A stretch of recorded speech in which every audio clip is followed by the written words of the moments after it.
Alright, in this video, we're going to look at this next set of problems here, which is asking you to find zeros for these equations.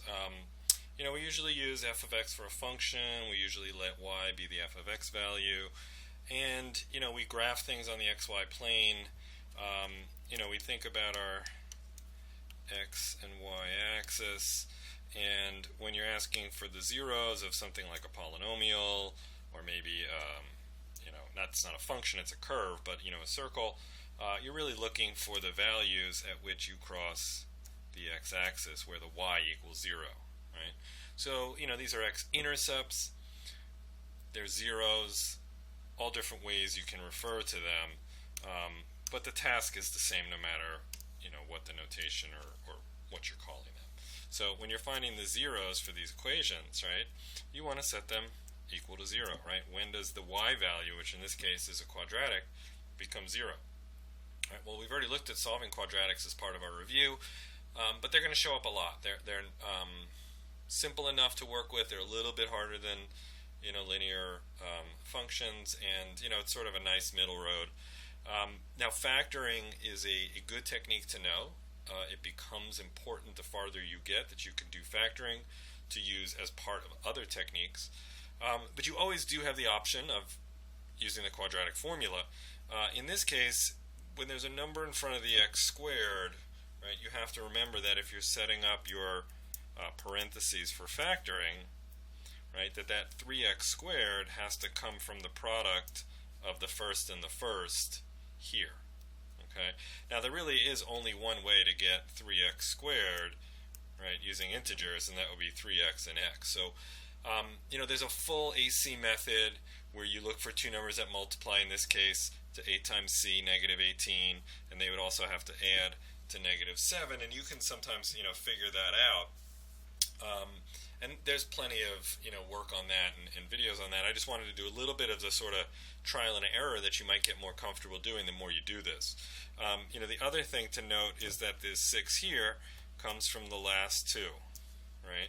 They have to multiply to 6. Now, there's a couple ways to multiply to 6. There's 1 times 6 and there's 2 times 3, and the placement of those is going to matter because, you need to get this negative 7 here in the middle.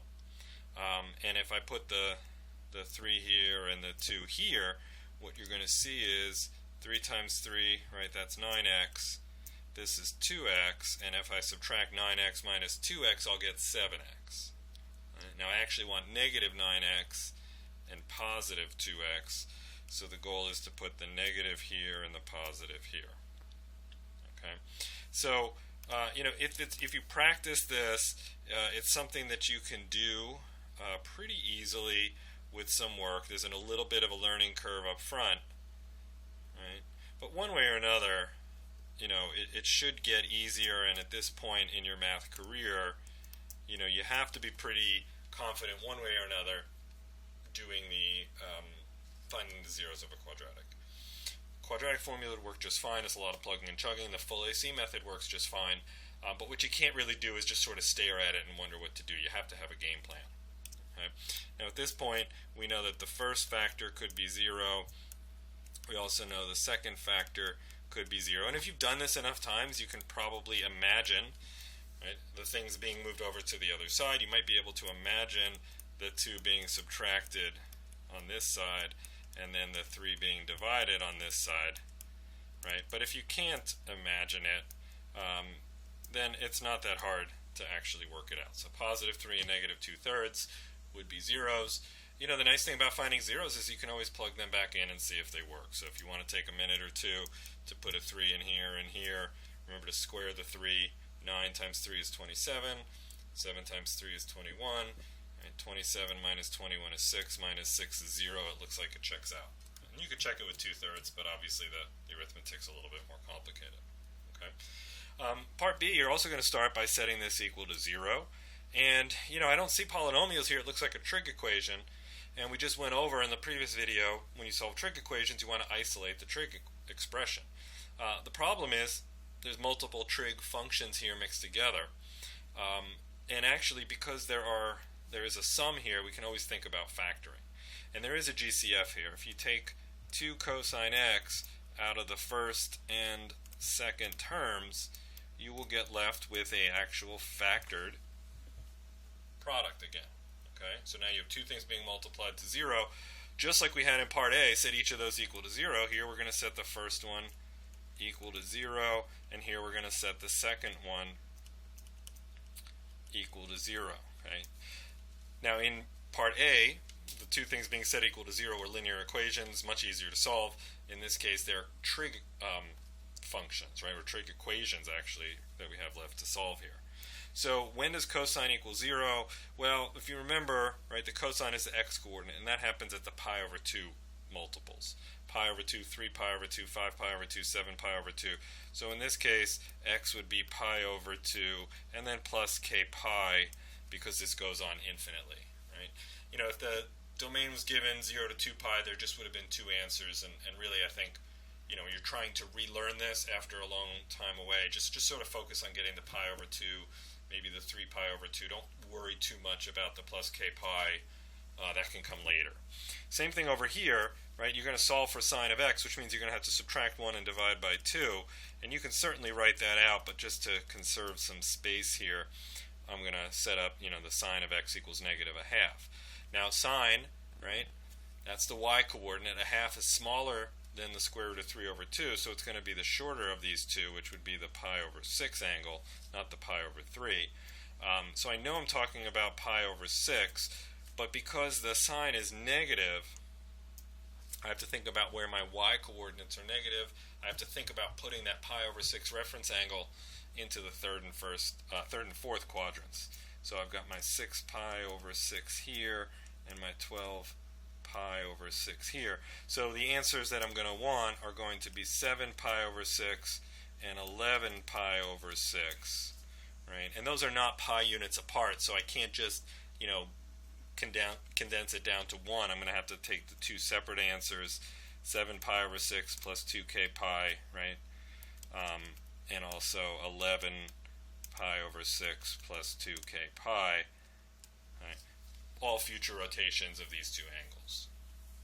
Okay, so even though it didn't look like a quadratic at all, we still had to factor.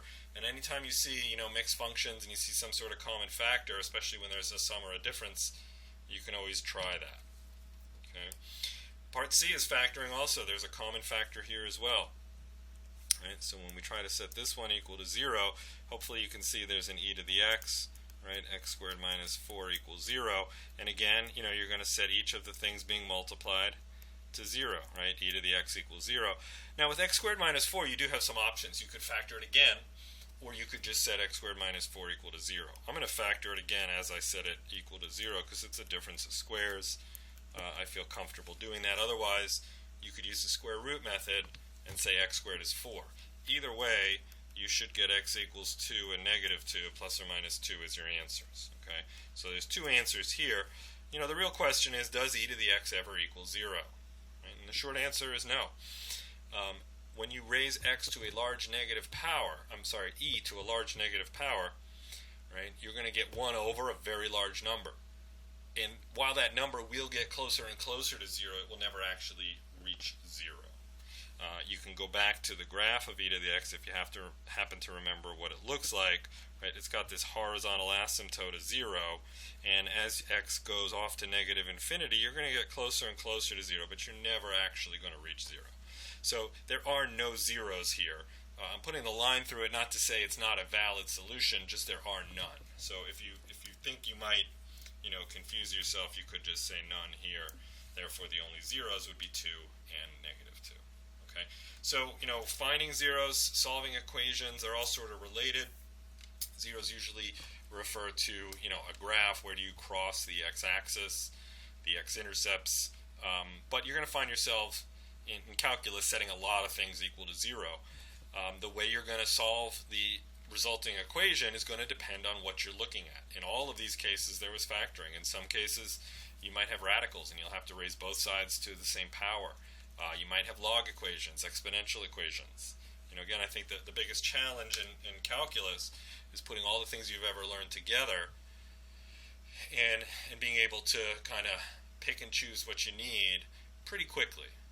So that's going to be, again, a little bit of a challenge, but if you keep practicing it and have some references out the first few times they come up, you'll know where to look, it'll get easier, and it'll start coming back to you more quickly.